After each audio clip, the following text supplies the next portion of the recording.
Hello hi. അപ്പോൾ recently ഞാനേ ഒരു മലയാള സിനിമയുടെ ട്രെയിലർ കണ്ടു. ട്രെയിലർ കണ്ടപ്പോൾ എനിക്ക് ഭയങ്കരമായിട്ട് ഇഷ്ടമായി. ഒരു ട്രെയിലർ കണ്ടപ്പോൾ അതൊരു ഇൻവെസ്റ്റിഗേഷൻ ഒരു ത്രില്ലർ സിനിമയായിട്ട് തോന്നി.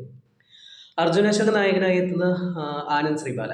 ഓക്കെ, അപ്പോൾ അതിൻ്റെ ട്രെയിലർ കണ്ടപ്പോൾ അത് ജസ്റ്റ് ഷെയർ ചെയ്യാമെന്ന് വിചാരിച്ചു. അതാണ്. ഓക്കെ, ഓൾറെഡി നിങ്ങളത് കണ്ടിട്ടുണ്ടാവും, ട്രെയിലർ കണ്ടിട്ടുണ്ടാവും.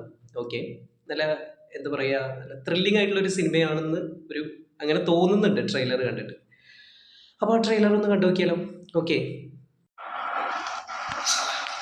എന്നാ എന്റെ മോളെ കാണാൻ കാണാനില്ല സാർ. ഒരു പെൺകുട്ടിയെ കാണാതായിട്ട് 3 മണിക്കൂറായി.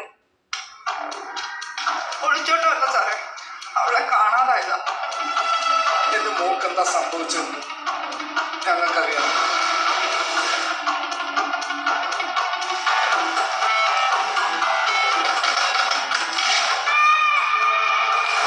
ആ, അർജുന അശോക 6 മാസങ്ങൾക്ക് മുമ്പ് ഒരു പോലീസാണ്. ഒരു ലോ കോളേജ് വിദ്യാർത്ഥിനിയുടെ മൃതദേഹം പോലീസ് കണ്ടെത്തി. വെള്ളം പേടിയുള്ള ഒരു പെൺകുട്ടി കായലിലേക്ക് നോക്കി ചാടി ആത്മഹത്യ എന്ന് പറഞ്ഞാൽ അതൊട്ടും ലോജിക്കലല്ല. ക്രൈം ഇൻവെസ്റ്റിഗേഷനാണ്. ഞാൻ ശ്രീനിവാസൻ. പോസിറ്റീവ് ചാനലിന്റെ റേറ്റിംഗ് കയറ്റാനുള്ള ഒരു എപ്പിസോഡ് മാത്രമാണ് ഇങ്ങനെ റിലീസ്. അത്രയേ ഉള്ളൂ. അപർണദാസ്. പേരിന്റെ മരണത്തിൽ നമ്മൾ ആരും അറിയാത്ത മറ്റെന്തൊക്കെയോ സംഭവിച്ചിട്ടുണ്ട്. ഒരു സാധാരണക്കാരന്റെ കണ്ണിൽ സംഗീത, പഴയ ആക്ട്രസ്. പോലീസുകാരന്റെ കണ്ണിലൂടെ FIR പോസ്റ്റ്മോർട്ടം റിപ്പോർട്ടും ചേർത്ത് വെച്ച് വായിക്കും. ആ പെണ്ണ് സൂസൈഡ് തന്നെ. സൈജു കുമാർ. മരിക്കാനുള്ള പല വഴി നോക്കിയിട്ട് അവസാനം തെരഞ്ഞെടുപ്പ് പോസിറ്റീവാണ്. ഇത് ആത്മഹത്യയല്ല, കൊലപാതകം. ഇത്രയും കൊല്ലപ്പെട്ടതാണ്.